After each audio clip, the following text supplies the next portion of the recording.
Bonsoir et bienvenue dans cette nouvelle édition d'Info Soirée. On démarre avec le sommaire.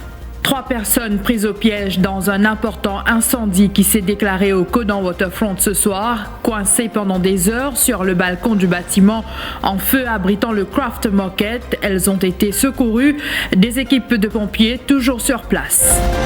Le Premier ministre durcit les restrictions sanitaires à partir de demain. Les rassemblements de 50 personnes seulement autorisés. Cela comprend aussi les mariages et les enterrements. La limite de 10 personnes par lieu de culte imposée. En revanche, les jardins d'enfants, les bars, les discothèques, les salles de réception restent fermées. Pas de pique-nique non plus sur les plages.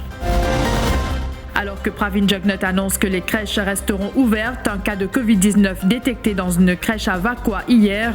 Il s'agit d'un enfant de 2 ans et demi. À Centre de Flac, une policière brutalisée et insultée par une Sud-Africaine qu'elle s'apprêtait à verbaliser pour non-port du masque. Des images en circulation sur les réseaux sociaux vivement commentées. Et à découvrir à la fin de ce journal, un homme est passé. C'est l'exposition de PEM à ne pas rater du 13 au 28 novembre prochain au Codan Hot Center. 3 personnes prises au piège sur le balcon du bâtiment en feu abritant le Craft Market au Codan Waterfront ce soir. L'incendie a éclaté aux alentours de 19h. Elles ont dû attendre 2 heures avant que des équipes de secours ne leur viennent en aide. Leurs proches ne cachaient pas leur inquiétude alors que des faux plafonds se sont écroulés, compliquant ainsi la tâche des pompiers. Ce n'est qu'après 21 heures que ces personnes ont été secourues.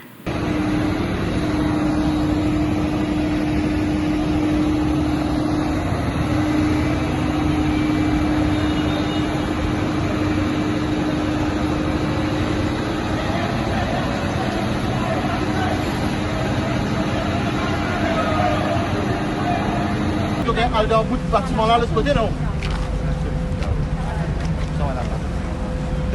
Non, mon bête, toi, pour un pompier, pour venir là, il faut mettre sur le sel tout. C'est ça, nous ne vamos pas mettre là et dans la mer, tu vas mettre du vent casino là-bas pour les gars dans le bout de là-bas. Ah, tu dois aller de l'autre côté, non? Pas aller à ce là, mon bête, toi, si tu es capable d'aller. Allez, reste là-bas. Reste là-bas, quand tu étais, reste safe.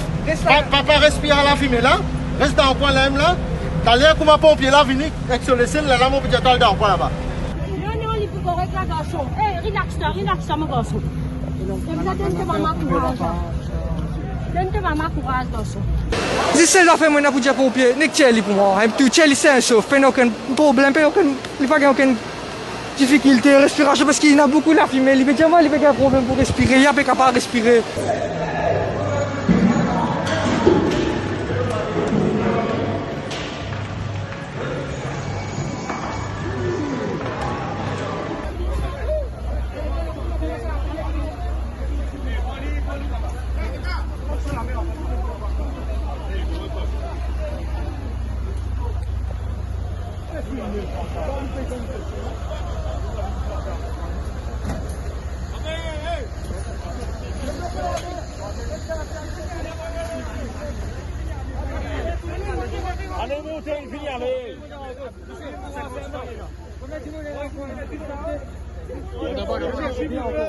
Les pompiers sont toujours sur place. Pour l'heure, l'origine du sinistre n'est pas connue.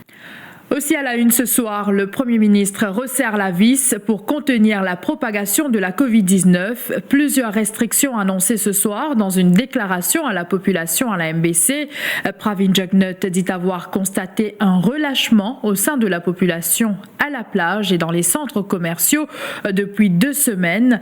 Parmi les restrictions sanitaires, les rassemblements qui passent de 100 à 50 personnes, 50 invités pour les mariages et les funérailles, la limite de 10 personnes par lieu de culte imposé. Les jardins d'enfants, les bars, les discothèques, les salles de réception restent fermées. Pas de pique-nique non plus sur les plages. Les contrevenants seront sévèrement sanctionnés, prévient le chef du gouvernement. Nous y contenir l'épidémie et en même temps, nous peut relancer l'économie. Mais là, nous trouvons une mauvaise tendance qui finit de commencer depuis des semaines. Quand la pandémie là fait qu'éclater, la grande majorité de la population assume ses responsabilités. Grâce à ces efforts-là, situation sanitaire est favorable et avec cette coopération, nous sommes capables d'enlever les restrictions, réouvrir les frontières et relancer l'industrie du tourisme qui est à nous. Mais nous constatons qu'au lieu que ça bon résultat là encourage nous continuer à faire des efforts, finalement un relâchement parmi certains du monde. Je finis commencer à sortir pour aller à la plage, pour faire shopping ou participer dans une fête sans prendre précaution qui bizarre. Situation fin aggravée après une série de conseils publics qui tiennent la semaine dernière. Avec sa qualité imprudence qui finit dans là, situation fin plus dégradée. Nous ne sommes pas capables de laisser cette situation-là comme elle y était. Nous besoin réagir. L'État, lui tout seul, pas capable de contenir la propagation de Covid. Nous besoin de coopération et de solidarité tout le monde. Nous connaissons les conséquences bien graves que Covid est capable de provoquer. Et c'est pour ça que le gouvernement décide pour appliquer des mesures pour ralentir et arrêter la propagation de cette maladie-là. Sa série de mesures qui m'ont annoncé fin déjà appliquée dans le passé et fin faire ses preuves. Et c'est comme ça même que nous avons réussi à contenir la propagation-là. Une restriction qui m'ont annoncé là, pour applicable à partir du 12 novembre à 6 h du matin jusqu'à 13 décembre à 6 h du matin. Dépendant, bien sûr, de l'évolution de la situation, mais l'école pourrait rester fermée. Christopher Sambert, vous êtes avec nous, bonsoir. Bonsoir Mélanie. Les jardins d'enfants, les bars, les discothèques entre autres restent fermés. Effectivement Mélanie, ces restrictions seront en vigueur à partir de demain et ce jusqu'au 13 décembre, soit un mois. Désormais, les rassemblements passent de 100 à 50 personnes, donc 50 invités pour les mariages et les funérailles. La limite de 10 personnes par lieu de culte également imposée. Les complexes sportifs et gymnases seront accessibles à ceux ayant fait leur deuxième et troisième dose de vaccin respectivement. Parallèlement, les cours hippiques se tiendront in camera. Les écoles primaires, secondaires et tertiaires resteront fermées. Les cours seront dispensés en ligne, alors que les crèches resteront ouvertes. En revanche, les jardins d'enfants, les bars, les discothèques et les salles de réception restent fermés jusqu'à nouvel ordre. Pas de concerts, encore moins d'activités socioculturelles et de compétitions sportives et pas de pique-nique non plus sur les plages. Merci pour ces précisions, Christopher. Un cas de Covid-19 détecté dans une crèche à Vakwa. Il s'agit d'un enfant de 2 ans et demi. Joint au téléphone, la responsable de l'établissement affirme que l'enfant était sur place il y a 2 jours.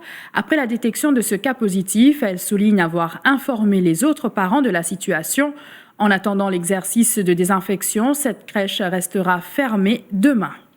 Comment les enfants se couler, nous faisons téléphone jeu, comment les enfants peuvent faire la fière, nous faisons téléphone jeu, de DCSC, parce qu'ils n'ont pas gardé. Là, ce matin, il y a un parent, une qui sont enfants positifs, c'est enfant qui est venu lundi, mardi, et mercredi, était absent, aujourd'hui aussi absent. Quand parent lundi, moi, ça, tout de suite, tout le monde est là, le parent, mais je suis au courant pour affecter ces deux enfants. Aujourd'hui, nous avons cette nouvelle-là, demain, nous pas travailler, samedi, dimanche, nous pas travailler, lundi, nous pouvons se réouvrir, nous pouvons travailler avec la paix, mais qui nous pouvons faire. Nous pouvons essayer de prendre nous une disposition pour nous-mêmes. Mon dire à parents, essayez de voir si j'avais des enfants de près, faire un test, au moins un test PCR d'ici demain, après-demain, un test pour Covid. Et si j'avais des enfants de moins de couler, moins de la fièvre, je galoper tout à fait. Parallèlement, 151 nouveaux cas de Covid-19 détectés durant ces dernières 24 heures. Parmi 9 patients ont été admis à l'hôpital INT à Vakwa, chiffre communiqué par la santé ce soir. Constat alarmant, des syndicats regroupant les travailleurs de la santé, 10 à 15 membres du personnel médical sont testés positifs quotidiennement dans nos hôpitaux, confrontés à un manque d'effectifs. La situation est ingérable, affirme Hanif Piron. Le président du Mauritius Labour Congress rencontrait la presse aux côtés des dirigeants de la Nurses Union et ceux de la Ministry of Health Transport Workers Union.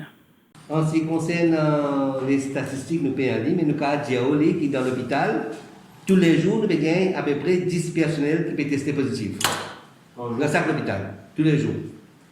Et les personnels qui peuvent tester positif, c'est les infirmiers, les docteurs, les attendants, les chauffeurs. Tous les jours, nous payons. 10 à 15 personnes dans l'hôpital. En ce qui concerne un infirmier, nous payons en DO qualifié. Nous faisons un batch depuis Polytechnique, un batch de 45 personnes que nous avons.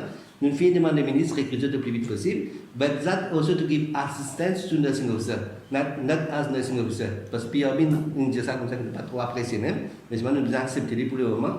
Et pour infirmier directement, payons même dans les systèmes pour recruter. Mettre un lockdown, besoin mettre un couvre-feu les soirs. Disons, entre 7h dans l'après-midi jusqu'à 5h du matin, ou bien un lieu que le gouvernement trouvait les plus appropriés pour que les gens soient capables de rester dans la case. Bon, c'est un service essentiel qui peut fonctionner. Bien sûr, quand il y a une nécessité pour certains gens, pour véhiculer les autres malades, etc., pour une bonne exception, mais le gouvernement qui vise à prendre le devant pour venir avec un couvre-feu. La vidéo fait le buzz sur les réseaux sociaux alors qu'elle s'apprêtait à verbaliser une Sud-Africaine de 51 ans pour non-port du masque. Une policière a été agressée. Les faits se sont produits hier sur l'aire de stationnement d'un centre commercial à Centre de Flac. Sur les images, on peut voir la constable recevant plusieurs coups sous les yeux impuissants de son collègue. Son téléphone a été également endommagé lors de cette altercation avec la ressortissante sud-africaine de 51 ans. Les deux policiers ont eu fort à faire pour maîtriser la quinquagénaire. Regardez plutôt.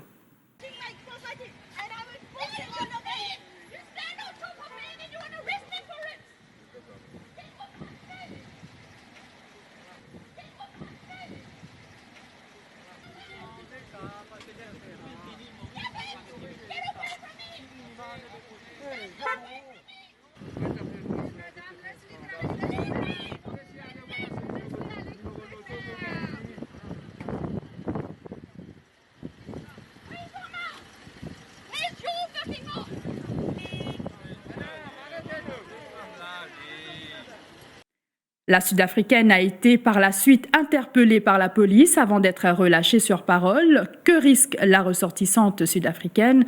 Selon la section 159 du Code pénal pour Assaulting an Agent of Civil Authority, la contrevenante risque une amende de 25 000 roupies et une peine d'emprisonnement ne dépassant pas 2 ans. C'est un incident hier, le plaid de stationnement parking de Super Uflac. Côte Pinena, madame qui participait pas au masque, c'est une policière qui peut verbaliser et décide de montrer très agressive et violente contre la policière. La dame, aujourd'hui, il donne son enquête et nous pouvons compiler le dossier à la lumière de l'évidence qui nous est là. Nous pouvons décider pour un cas en cours pour agression sur une policière ou nous pouvons demander l'avis du DVP. La section 159 du Code pénal, il y a une peine d'emprisonnement qui peut dépasser 2 ans et une amende qui peut dépasser 25 000 roupies. Et aussi le non-port du masque, si pas de récit service d'effect penalty, la litom sur un risque, il trouve les coupables, l'amende qui peut dépasser 500 000 roupies et aussi une peine d'emprisonnement qui peut dépasser 5 ans. Une équipe de la gendarmerie française basée à Marseille est actuellement au pays dans le sillage d'une enquête sur une affaire d'agression sexuelle commise sur une thérapeute de 37 ans. Les faits se seraient déroulés sur la plage de Belle-Ombre. En mai 2019, la victime qui a écourté son séjour à Maurice a porté plainte pour agression sexuelle dès son retour en France. Les 2 agents français se sont rendus sur place en compagnie des enquêteurs mauriciens hier et des analyses d'ADN effectuées sur la victime en France ont été remises à la CID du Sud. Aussi à la une ce soir, la liberté conditionnelle accordée à l'activiste social Raouf Kodabakos, inculpé de knowingly transmitting false message devant le tribunal de Port-Louis ce jeudi. Il a dû s'acquitter d'une caution de 8 000 roupies et signer une reconnaissance de dette de 100 000 roupies. Son arrestation fait suite à une plainte déposée contre lui par un médecin de l'hôpital Jitu après un live Facebook lundi soir. L'acte d'accusation fait état de la présence de 35 personnes seulement au moment de son intervention, alors que Raouf Kodabakos affirmait qu'il y avait une centaine. À sa sortie du tribunal cet après-midi, l'activiste social affirme qu'il voulait seulement apporter son aide à la population. Qui n'est arrivé dans le cas de Raouf Kodabakos? Raouf Kodabakos fait un live. Dans le live là, il dit « Guettez vous autres ». Il met sur pipi Nous précisons mettre devant l'hôpital du tout, parce que beaucoup de monde paraît pas de reconnaître. Oui, devant l'hôpital du tout, il fait, il montrer, là, il y a des gens qui peuvent faire la queue, là, on vient pour donner ce qu'on appelle sanitizer, là, on peut dire des gens warning qu'ils ont besoin de respecter, sinon, il y a la mort, il y a un variant dangereux, le variant Delta, il est capable d'un variant mauricien aussi, et il peut expliquer ça, et en même temps, il y a un certain dans l'hôpital, il y a des gens, et ben là, pas là, l'autre pas là, et il filmait, il montrait qu'il y a une centaine de personnes. Il n'y a pas rien pour cause mentir, sauf film, cause lui-même et tout le monde qui est là-bas. Oh, nous avons un docteur là, a donné une déclaration. Moi, j'espérais que ce docteur là pas manipuler, qui fait rien à le donner, bien quelqu'un qui dit, il ne faut pas donner une déclaration à la police, si ou dans vos fonctions, à moins qu'il y ait gain l'ordre. Et donc là, nous commençons à trouver la machination qui met en pièces, met en œuvre, contre Raouf Kodabakes. Déposition là, qui met? Déposition là, il vient dire, peine à 110 personnes, tu as 35 personnes. Ou est-ce qu'il est risible à ce point qu'ils ont dit, un docteur, allez dire, il y a 35 personnes pour dire qu'on n'y a rien du tout, situation bonne dans le pays, mais il y a peine à 100, il y a 35. Au film là, on démontrer, et pour démontrer, qu'il y a 100, dans le jour à venir, nous vous démontrons ça clair. Donc, qui est arrivé, la police vient prendre lui ce matin, prend lui au solide, amène-les dans la caserne centrale, bloque toute une journée de ce qu'on appelle l'équipe qui est à bonnes affaires à Haïti, et ça une journée pour prendre pour donner l'enquête. La fini de l'enquête gagne l'autre d'en haut pour faire quoi? Ça l'autre là maintenant pour faire lui passe un provisionnel l'eau 46G de l'ICTA. Ça charge là c'est qui peut diffuse comment dire une false information et sa false information là c'est clair il y a 35 du monde l'Indien sort ça même. Qui peut répondre moi? Quand on peut trouver du monde, peut mort comme ma mouche tous les jours, 7, 8, 10, 12, 20 du monde par jour. Moi décidé en tant que patriote, me sens-moi interpellé, moi décidé pour acheter un uniforme mettre le moi. Un pipi, comment je t'appelle ça, mon al dans l'hôpital. Mon al retour intendant pour demander permission, pour me donner un coup de main, pour me capable conduire l'ambulance, nettoyer l'hôpital. Service sanitaire devant la peau. Mon pantou sur intendant salaire là. Mon donne coup de main, mon filmer, mon montrer la population. Une façon que m'a dit, moi j'ai envie de conscientiser la population pour le sérieux de la chose. Mon film montrer la foule par centaines. À vidéo, c'est dans 150 du monde à peu près. Dans Covid Testing Center. Mon fin reste là-bas pendant un temps et demi. Mon fin tout du monde aller venir. Mon envie de montrer population, mon montrer population. Quand moi je donne un coup de main, je prends moi, je te mets moi le cochon. Mais Premier ministre, avec ce gouvernement, peut dire par l'opposition et l'opposition extra-parlementaire, viens d'autres coup de main, arrête de causer. Mais on a donné un coup de main. Là, on donne un coup de main, je dis, un beaucoup moi qui permet une lutte sincère, honnête. Comme tout le monde citoyen peut tomber, peut mort comme matin tantôt. Aujourd'hui, je trouve avec un cochon de 8 000 roupies et une reconnaissance de dette de 100 000 roupies. Qui a été réel à mon carabine faire? Également dans l'actualité, le Bar Council sollicité sur une question d'éthique concernant le fait que l'avocat Désiré Bassett représente Pravin Jugnut lors de la private prosecution logée par Soeren Dayal. Le Senior Counsel siégeait sur le conseil d'administration de l'Electoral Supervisory Commission quand cette institution avait été confrontée aux Kisnen Papers.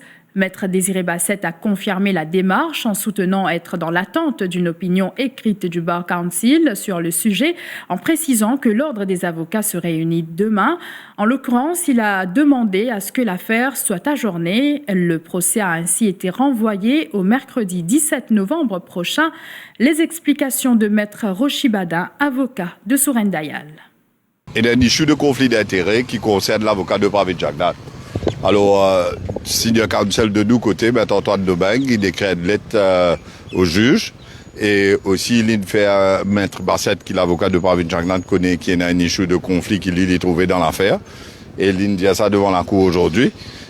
Qui ça a fait conflit là, c'est surtout que Maître Désiré Bassett, si un membre de l'Electoral Supervisory Commission, et bien sûr, l'affaire qui peut être entendue, quand Ashok Soubon fait ce complainte à ISC, ça tient référé à la police. Alors maintenant que M. Bassett représente Pravin Jugnut, M. Domingue il prend le point qui est un issue et il écrit une lettre. Et d'après le code d'éthique des avocats, M. Domingue il cause avec M. Bassett aussi. Et normalement, quand vous pas s'y trouve un terrain d'entente, mais besoin demande l'opinion du Bar Council. Et là, c'est l'opinion du Bar Council qui a demandé demain mon cause de poussiéser. Et après, l'affaire a été renvoyée pour mercredi, le 17, mercredi prochain, pour être entendue ici devant la Cour suprême. Et d'ici mercredi 17, vous bien finir l'opinion du Bar Council, là, ça, issue d'éthique et de conflit d'intérêts là. Le Bar Council devra se prononcer sur cette affaire demain, explique l'avocat Raouf Goulboul, l'un des représentants de Pravin Jagnat. Il a fait une appelée devant le full bench et nous avons un point d'éthique qui finit soulevé, qui est référé au Bar Council. Le Bar Council va statuer là-dessus demain et l'affaire est fixée pour le 17. Concernant la présence de M. Désiré Bassett dans cette affaire. C'est ça. Mercredi prochain, ça va être entendu sur le fond. Demain là, devant Bar Council, vous connaissez Non, je ne peux rien dire. La suite de ce journal après la pause.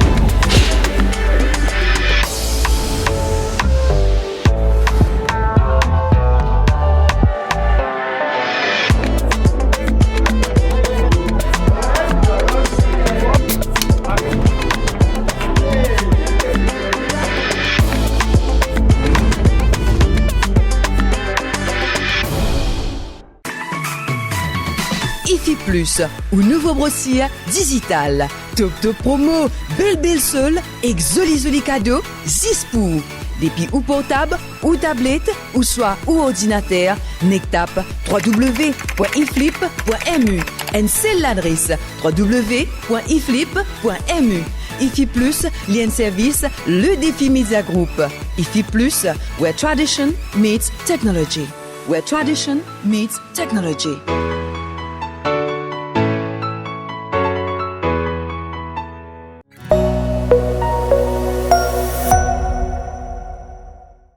Les petits planteurs réclament la libéralisation des prix du marché concernant certains légumes comme la pomme de terre ou les oignons pour leur permettre d'imposer leurs prix. Plaidoyer de l'Agricultural Development and Marketing Association face à la presse cet après-midi. Autre revendication, la réintroduction du Food Security Fund ou encore la mise en place d'un mécanisme pour assurer une vente et une distribution équitable des produits agricoles aux petits planteurs. Les membres de l'ADMA sollicitent ainsi l'intervention du gouvernement afin d'encourager la production locale. Une grande péninsule comme l'Europe, jamais je ne vini, je n'amène une politique fixée prix, joignée pomme de terre. Plus grand producteur joignons, c'est l'Inde. Plus grand producteur pomme de terre trouve dans l'Europe.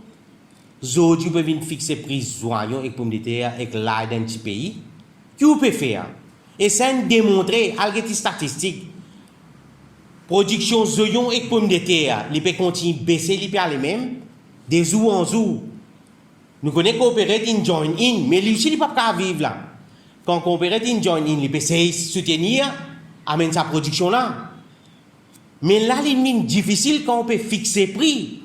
Comment on peut continuer à vivre, l'ONMOS, comment ça, M. Len fait expliquer, Vivek qui ne fait qu'expliquer, l'ONMOS de pas même 10 à 20% le profit. Là, avec tout ça, monter le ban intrant agricole là, prix in surpassé là. Là, ça, coût de production saute 180 000, là, là, au 225 000 là. Là, l'année prochaine, ou pas pour tout vous, planter pour le mettre sur casse, pour pas gagner rien, c'est difficile ça. Alors, les menacer là, alors, bien libérer sa prix là. Ça qui peut encourager la production. Tout à fait autre chose à présent. Port-Louis désigné ville créative de l'UNESCO dans la catégorie musique. L'annonce a été faite par le Lord Mayor Mahfouz Moussa Kader Saïb lors d'une conférence de presse conjointe avec le ministre des Arts et du Patrimoine culturel Avinash Tilak et la ministre de l'Intégration et de la Sécurité sociale Fazila Djouadoriaou cet après-midi. Cette reconnaissance internationale a été approuvée le 8 novembre dernier après une soumission du dossier le 30 juin dernier. Ce réseau sert à placer la créativité et les industries culturelles au cœur du développement. C'est une grande fierté pour lui, moi-même et le pays, qui nous est inscrit au UNESCO Creative City. Et dans tout l'objectif, justement, c'est un travail ça dessus là. Bon, nous travaillons dessus avec une équipe, la municipalité, le ministère culturel. Nous avons beaucoup de rencontres avec différents artistes, différents secteurs, IDB, artistes, secteur bancaire, tout ça là. Et ils ont dit qu'ils nous sommes fiers que nos applications sont approuvées parce que c'est un travail dur qui va officier un travail pour soumettre l'application. Et what's next? Bon, là, c'est plus gros travail à faire. Nous devons garder ce statut-là et nous devons faire une activité d'après recommandation UNESCO. À savoir que Maurice compte 7 inscriptions sur les listes de l'UNESCO à Pravasigat, Le Morne, Guidgawai, Sega Typique, Sega Tambo Chagos et Sega Rodrigue. Et puis culture, on vous invite à découvrir Pem de son vrai nom, Edwin Marie, un homme avec un passé douloureux, mais il a su bâtir son monde autour de la sculpture. Edwin Marie accorde une attention particulière à chaque tronc d'arbre ou morceau de bois abandonné. Il repère chez eux des formes, des expressions que seuls ses yeux parviennent à identifier. Cela lui prend des heures pour comprendre quelle partie du bois doit être retravaillée et laquelle présente des aspects naturels à préserver. Il exposera ses œuvres axées sur le thème « Un homme est passé ». C'est à découvrir du 13 au 28 novembre au Kodan Art Center. Voilà, c'est ici que prend fin cette édition. Merci de l'avoir suivi et très bonne soirée à vous.